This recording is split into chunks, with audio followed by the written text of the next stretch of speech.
podem estar como árbitra ou árbitro, né? Quando são nomeados. Então, eu posso dizer assim que eu sou uma especialista em mediação e arbitragem, mas hoje a gente é árbitro no momento que nós somos indicados, nomeados, eleitos pelas partes, que procuram a arbitragem, né? A solução do seu conflito por meio da arbitragem.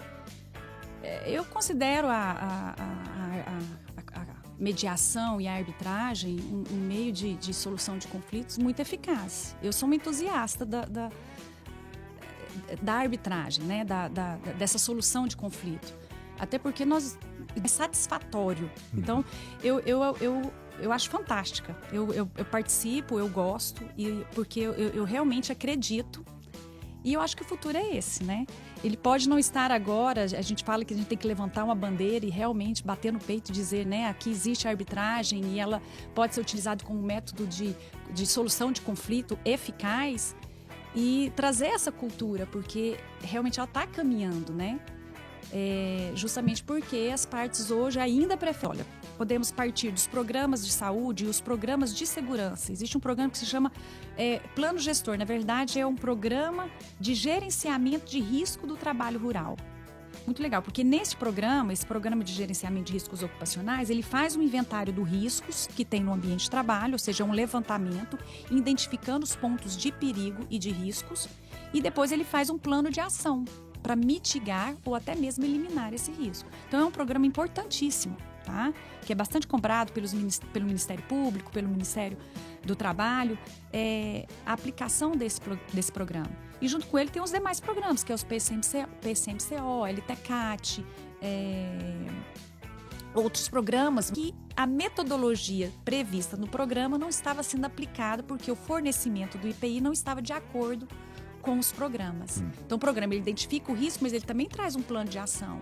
Ou seja, quais os IPIs que eu tenho que fornecer, quais as regras que eu tenho que obedecer para eliminar esse risco ou para mitigar, pelo menos neutralizar.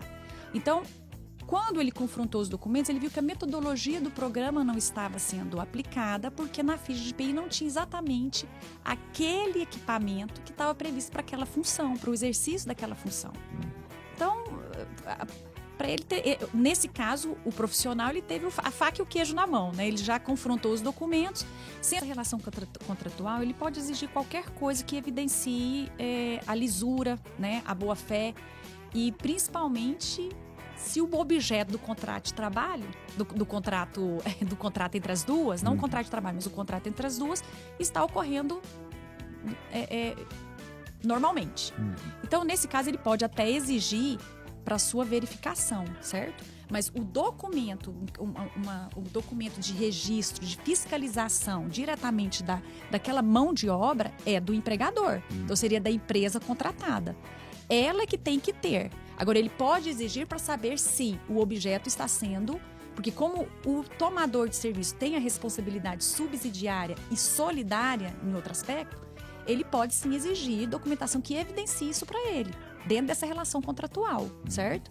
Mas não como uma aplicação de ordem, como se fosse uma ordem dela. Porque quem gerencia a mão de obra, o empregado, é o empregador.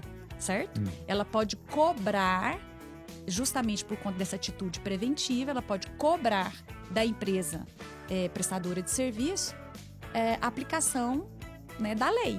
E exigindo a aplicação da lei, ela pode sim exigir esses documentos, mas em nome da prestadora de serviço, que é a empregadora direta. Tá? Perfeito. E o que a legislação atual regulamenta sobre a responsabilidade do produtor rural? A legislação, ela é bem... aí entra o nosso assunto de ordem, né, do dia. Vamos dizer assim, que é justamente o fim. Existe o dano. Houve o dano. Houve o prejuízo. Mas se não há nexo causal, se a causalidade foi rompida em algum momento, não existe a responsabilidade do empregador. Então, são situações e elementos que têm que estar presentes para a configuração dessa responsabilidade do empregador. Mas existem situações, Leonardo, em que eu não preciso verificar a culpa do empregador. E aí é onde entra o espinho da carne. Por quê? Porque nesse tipo de atividade, pouco interessa a responsabilidade, a culpa do empregador. Pouco interessa a ação do empregador diretamente naquele evento. Porque, independentemente de culpa, haverá responsabilidade do empregador. Tá? Isso traz uma reflexão para nós, porque eu preciso identificar em qual atividade em que há um ônus maior, né, em termos de perigo e de dano, de risco, para que eu possa analisar se realmente essa atividade econômica ela é viável ou não. Doutora, pela regra geral, a senhora já até comentou que não havendo culpa, né, do empregador rural na ocorrência do acidente de trabalho, ele não será responsabilizado. Existem situações em que pode afastar essa responsabilidade do empregador, mesmo ele tendo culpa? Na verdade, não. Quando ele tem culpa, a responsabilidade já recai direto sobre ele, né? E a culpa seria justamente não atender esse arcabouço que ele tem de proteção, que o ajuda a proteger o meio ambiente. Então, ele tendo culpa não tem jeito. Mas há situações em que a culpa dele pode ser afastada. E nesse caso, é quando há o rompimento do nexo causal mesmo. Apesar do acidente ter ocorrido dentro do ambiente de trabalho, um acidente de trabalho ocorrido dentro do ambiente ou na jornada, né, ou no trajeto, eu tenho que identificar que se não há culpa dele, eu posso excluir por alguma forma. Então, existem 4 aspectos que a gente pode abordar e levantar nesse sentido. Que é quando há culpa exclusiva do próprio empregado, e isso acontece, tá? Que nós temos um estudo levantado, um ranking de 15 atividades econômicas dentro do segmento do agronegócio que mais geraram acidente do trabalho. Esse ranking foi promovido há um tempo atrás pela Associação de Engenharia de Segurança do Trabalho.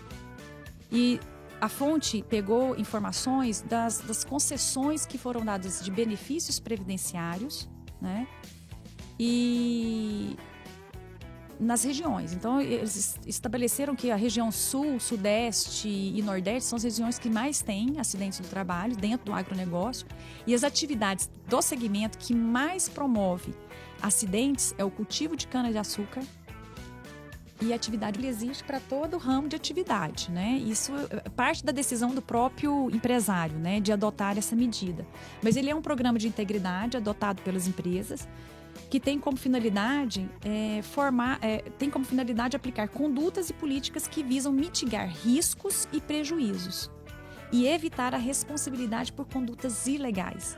Então, veja bem, é uma implementação de um processo em que traz uma cultura, né? Porque a partir do momento que eu implemento o compliance, eu tenho que seguir esse conjunto de regras que se aplica inclusive para o empresário, para o dono do empreendimento, para o empresário e para todos que ali, os trabalhadores, os prestadores de serviço, para todos que compõem a cadeia produtiva, trazendo essa conformidade para o meu ambiente de trabalho através de até acordos individuais, acordos coletivos, uma convenção coletiva, né?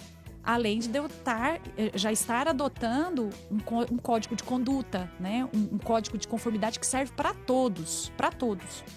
Então, é uma forma bem legal de se trabalhar e de atingir tentar atingir essa utopia, né? Mas trabalhando com a realidade mesmo, porque existe uma forma em que eu aplico um programa que é de integridade e isso só traz bons olhos, né? Para toda a sociedade, né? Para toda a relação jurídica que o empresário for ter. Então, é uma medida legal. Com certeza. Doutora Reika Catrine Costa Barbosa, como obter mais informações a respeito do seu trabalho? Bom, eu, como falado o tempo todo, eu gosto muito de trabalhar preventivamente. Nós todos temos essa filosofia lá no escritório. E o trabalho preventivo, é de aconselhamento, envolve tudo, né? Não só não envolve a defesa em si, mas a gente quer caminhar junto, sabe? Trazendo esses benefícios para evitar o risco. Eu sempre trabalho com isso. Eu falo que quando eu vou para uma audiência trabalhista, onde já está tudo, já chegou no fim, né? Eu falo, olha, a gente está indo para uma operação de guerra. Eu gosto muito de falar isso, é uma operação de guerra mesmo, porque tem que levar a sério isso, sabe? Mas isso pode ser evitado. Mas quando a gente vai para o litígio, a gente tem que se revestir dessa característica e utilizar de todas as provas que temos. E às vezes acontece da gente ir sem ter as provas suficientes.